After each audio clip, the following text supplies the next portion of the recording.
That is a cultural shift which has happened in the last 10 years following some less than acceptable behaviour, to put it bluntly. A couple of different bridges, of one I jumped off of, which I regretted afterwards. And you remember that one? I remember from videos more than anything else. The first time I met her, we went to the pub.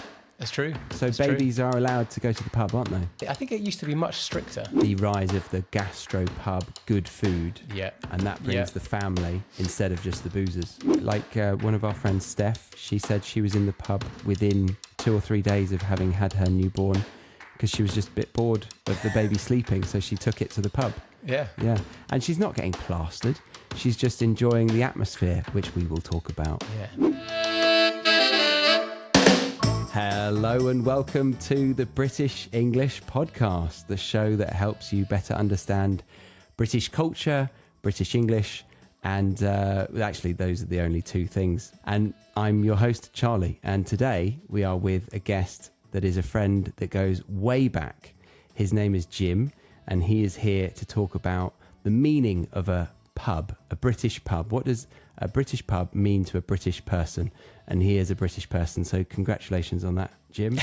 How Thank you are very you? much. How are you today? Very well, thank you. Very well. Yes. The sun is shining in London, and I'm looking forward to talking about my favourite subject. So, Why is it your favourite thing? just spending time in pubs and with the people you love has created many good memories over the years. There is also an element of my work which is involved with being in pubs. Yeah. So as an insurance broker, there is an expectation to be with the market, socialising, and being in the City of London, you are literally blessed with hundreds of pubs within a stone's throw of the office. So Dangerous. it is dangerous, and there has been probably a bit of kickback in recent years because of the culture attached to drinking and insurance. But this isn't about that. Drinking and insurance. Yeah, insurance and insurance people, drinking and behaviours attached to that. But there has been a lot of work by companies and actually HR within companies to ban people going out for lunch and having a beer and then or whatever, and then coming back to the office. So that is a cultural shift which has happened in the last 10 years following some less than acceptable behaviour, to put it bluntly. Yeah, nice. That must be changing the way the people that are perhaps 20 years into the line of work that you do, changing their habits or making them change in a way that they really don't like. Exactly. And you've seen COVID in particular did this, where you've got the situation where people aren't allowed to drink and then go back to the office. COVID, where people were working from home. So a lot of people in that space either retired or have moved on, or they've moved into different companies. So but this isn't about insurance, but I'm just going to quickly say this because it potentially can be edited later. There are different degrees of professionalism within different insurance companies, whether it be insurers or insurance brokers. Right. And so some insurance brokers and the type of business that they deal with, going down the pub, there's perhaps less strict rules about it than other companies. Certainly mine is probably more of the professional type. I see. I hasten to add. Yes, of course. But yeah, no, pubs is a big part of the insurance world. Yeah. And it's not the reason I got into insurance, but certainly it helps that there's an expectation within my role to spend time in pubs as well. Nice. This is all incriminating evidence. It's Yeah, terrible. it is. Sorry to butt in right now, mid-conversation, but you were just exposed to a lovely phrase, and I want to teach you that phrase properly.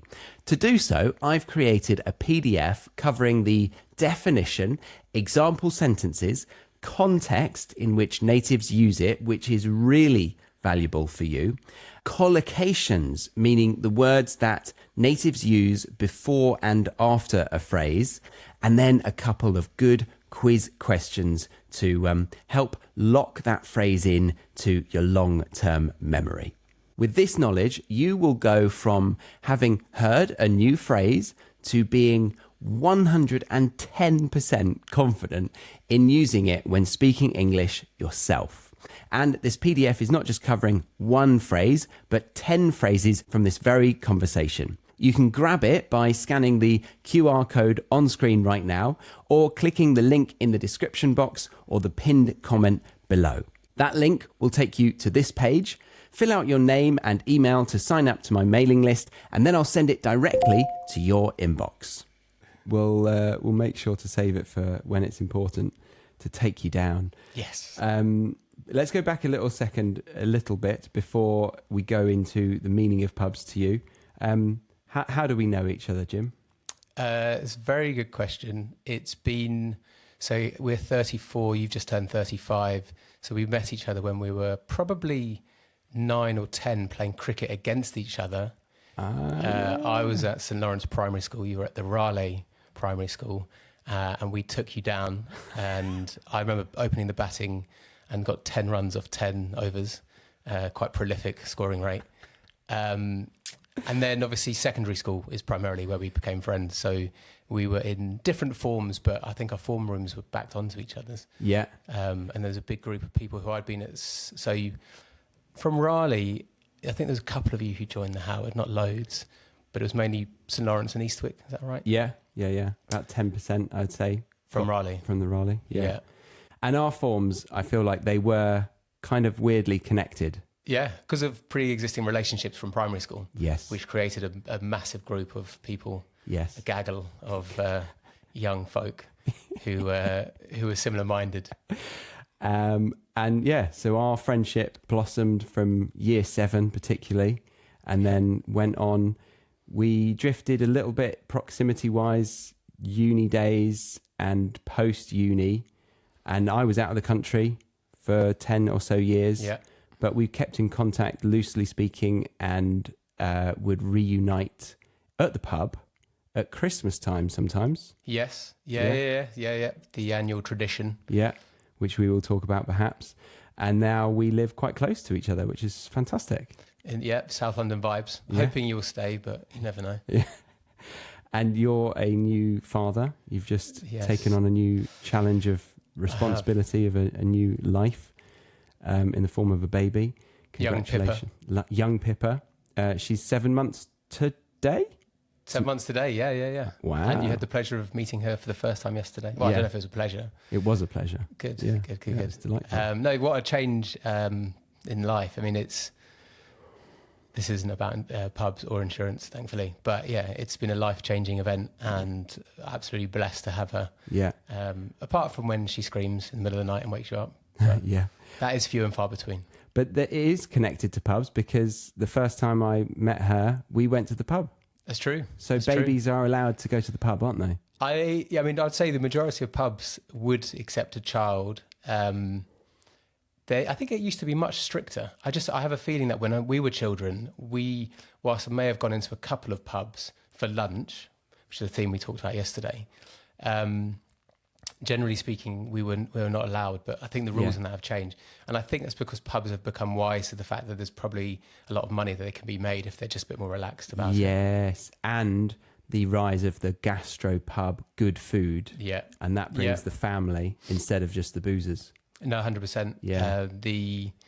Yeah. Food in the UK generally has improved, and obviously the pub being such a popular environment has led to, certainly, I would say in the last 15 years, there's a lot more well-known chefs setting up pubs where they also have their restaurant. Yes. I'm trying to think of a good example, but there's a few places in Bray in Berkshire where there are some extremely, I think they're Michelin star restaurants, but they are also pubs. So the Fat Duck, actually, that's a good example. Heston Blumenthal. Okay. He is a famous British chef, glasses, bald head, and he owns a pub called the Fat Duck, which is also a restaurant.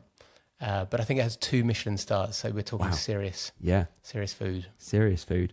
So kids are allowed in more, and babies go. Yeah, like one of our friends, Steph, she said she was in the pub within 2 or 3 days of having had her newborn, because she was just a bit bored of the baby sleeping, so she took it to the pub. Yeah. And she's not getting plastered. She's just enjoying the atmosphere, which we will talk about. Yeah. Plastered. Yeah. That's a word that perhaps we should explore a bit more. Yeah. But we can maybe leave that and talk about it later. No, do it now. What is plastered? I mean, the British have a tremendous selection of words to describe getting drunk. or pissed, another example. Yeah. Michael McIntyre, a famous comedian, he has done a sketch where he talks about getting gazeboed or panini'd. Plastered is another example of that. Was car parked as well included in that? Never heard of that one. Oh, really? Awkward. He Absolutely definitely car parked. Yeah. He said that was like, can we say this? I see. Sorry, he was playing on. No, sorry. Yeah. Okay, fair. Well, car parked, I don't think it really works. Does it? No. But he was like, can we do anything with it? Can we say I was absolutely car parked? No, you can't. No. But can you say gazeboed? I think that's a bit silly. I think it works. Really? Yeah. I think it's because it's an unusual word, and if it's said in a very posh British accent, absolutely gazeboed, it works. Oh, I mean, steaming is the one I'd go for. Absolutely steaming. Steaming, yes, steaming.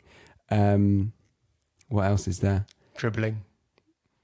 Blind drunk. Talk about blind drunk. Modern, lit. I was lit. Completely lit. Yeah. Yeah. The connotations, I think, are perhaps more on things outside of alcohol, but... Oh, okay. Yeah. Lit is more substance abuse than just alcohol. Yeah. People have a different opinion on that, but Yeah. I would say that's where my head goes, for right or for wrong. Yeah. Nice. So let's go back to the original question that we thought would be a good starting point. When you think of a pub, what's the first image or memory that comes to mind? So I think of wood panelling in... Why was that funny? I think of wood panelling in a traditional... I would call it a proper pub, which is a theme we'll talk about later. And so you're thinking good atmosphere, lighting has to be perfect. There's a smell of hops from the beer. It won't necessarily be... on visuals, the cleanest of places. Spit and sawdust is a phrase we use. Spit and sawdust pub. I don't know that phrase, but I love it. Really? Yeah. Okay, fine. You need to go to a spit and sawdust proper pub. Okay. And generally speaking, things have changed and there's not many of those around because I suppose the younger generation don't want necessarily a grimy pub. They want something a bit more fancy on the eyes. But the traditionalists and me and others of a similar age, we still yearn for this spit and sawdust experience. Yes, and that feeds into the origins of the pub being the public house, and that was what we connect. It's like a community centre. Yeah. Not dissimilar. Community centre to me feels a bit like a driving licence, sort of like where you get your driving licence. Yeah, or take a test or vote. Yeah. Yeah. But we're talking maybe 150, 200 years ago. Oh, I see. Yes. So yeah, not before the community centre probably existed as a common thought and term. Okay, so you're thinking of the interiors of the pub. Any smells that come to mind? So I mentioned hops earlier. Hops. Yeah. I would say... What are hops? Hops are a plant that grow very, very well in Kent, believe it or not. And the UK generally, but also other climates. And they're used as part of the brewing process. So there's malt and there's hops. Hops give it more of the flavour, can make it a bit more bitter in taste. And you have different hops which give different properties and tastes. So I've done a few beer making, this is so off-piste, but I've done a few beer making courses with my brother-in-law. Have you? And hops nowadays, you can buy them in packets and they're kind of compressed, essentially cut to pieces and then compressed. But you can actually use original hops, which are literally picked from the fields. And they give a very authentic, summery sort of beer. Some of a golden ale taste, I would say. Yeah, crisp. Yeah. I actually am salivating at the thought of this right now. Me too. It's almost getting there, isn't it? It's Saturday and it's past 12 o'clock. I should really have a beer in front of us. It's not, I think, we are out this afternoon. Yes. So we should probably resist for the time being. That's true. But, that's true. The next one was, how would you describe a proper pub? Yeah, so obviously the ambience is critical to that. And I think a big cavernous space, like a German beer hall, just doesn't quite do it. And then I said to you before, there's a pub around the corner from me, the Greyhound. And for all intents and purposes, it's brilliant. It's got good food. It's got good beers on tap. It's got a great atmosphere. It's light. But because it's quite big and spacious and light, it doesn't have a coziness to it, which is like fundamental to a proper pub. Yeah. I would also say, and the Irish will love this, that a proper pub has to have good Guinness on tap, because a Guinness is a seasonal drink for some people, but all year for others. But if you have good Guinness on tap, then I think you're going to attract a certain personnel, including myself. So yeah, so you need good, well cleaned taps, because you can taste if a beer, when it's pumped through the taps, has been looked after or not. Yeah. Genuinely, if you really like beer and you think about these things, you can taste the difference. And I also think it affects how you feel the next day, but that's another issue. Yeah. So well looked after taps, good selection of beer, but also catering for different tastes. So if you just have what we would call traditional English ale, you could probably get away with being a proper pub still. But now with the change in, palates and requests. So for myself, I quite like a traditional ale, but I also really like a newer craft ale, a bit more flavoursome, probably served cold compared to a traditional English ale, which would be room temperature. But yeah, so big selection, good ambience, good lighting. And then if you think about the seasons, if it's like autumn, winter, maybe early spring, if it's still cold, a good fireplace, crackling fire. You can smell, so you were talking about smells earlier. If you can smell burning wood, obviously not too much, because then you might coughing through the smoke. Carbon monoxide. I've got a good story about that actually from my stag do. Okay. Potentially talk about that later. The Trout Inn in Oxfordshire. Let's do it. Let's Really? go there. Yeah. The Trout Inn during your stag. It actually has been voted recently like best beer gardens one of the best beer gardens in the UK. Oh. Through this mysterious link that I had from a friend. I don't remember a huge amount because it was my stag do. So at the time that I arrived, my memory wasn't particularly strong. But we've got Cotswold stone, so beautiful exterior. And then inside you've got, your horseshoes hanging up. You've got wooden beams everywhere because the building's sort of, I believe, Georgian period. So we're talking 1700s. And you then have the canal running alongside it. Lovely. With a couple of different bridges. One I jumped off of, which I regretted afterwards. And you remember that one? I remember from videos more than anything else. Were you clothed? I had some boxer shorts on. Okay. So partially. Like swim shorts. Day or night? It was maybe 8 p.m. on a Friday evening. And there was obviously lots of other people there just enjoying a Friday evening at the pub. And my stag do rocked up. And so getting to the wood and the carbon monoxide issue. Oh, right.